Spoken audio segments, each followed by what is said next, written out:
Ito na yung empanada. Yan, ayan. Tingnan natin kasi mainit pa to, guys.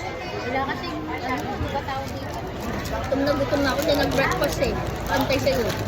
Ako rin hindi ako nag-breakfast. Naantay ko nga kayo, kanina pa ako nagugutom eh. Sorry na ha, galing ako Bulacan. Ako naman, hindi ko sa Paano ko magagamit yung kalamansi walang kanin? yun na. Ba yan? Ako naman, talagang ano, tumulong sa mga ito oras. Kasi diba, legit na ano ko. Papaya. Makakapon. Sarap. Masarap fresh. Yung kanina sa ganyan.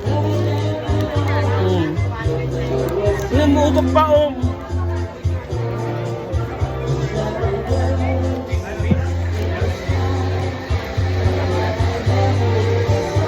Off mo ngayon. Yun naman. Oh. Mga rest na yun yung ako ang nagadya sa inyo. Wow! Ako galing. Ang layo ng nilakad ko sarado yung monumento kasi nga Bonifacio. Totoo nga, celebration siya. Parehas lang tayo pagkabulakan tayo. Ikaw NLEX kami. Yun ang musok ko. Sarap. Sa ako yan, yung ano ko, malapit lang ako. Pero kasi, ano, budget lang ako.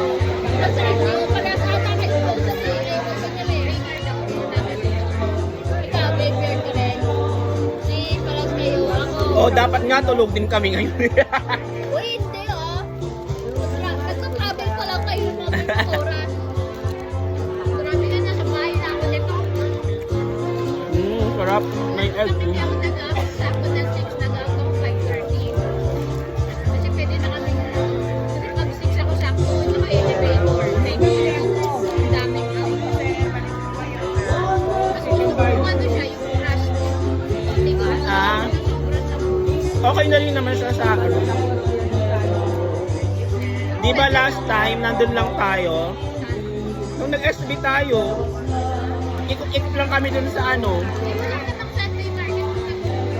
Thursday kaya pupunta. Bago yung concert ng Blackpink. Oo nga. Tapos ang concert, ganda ba? Ganda! Ilang oras, di ba? More than. Ulit. Sulit me kasi 13.5 ba naman eh. Ay, 16.5 ba naman eh. Tapos sabi ko, mag-picture ka nga doon. Sabi niya, ay, kinatamad ako.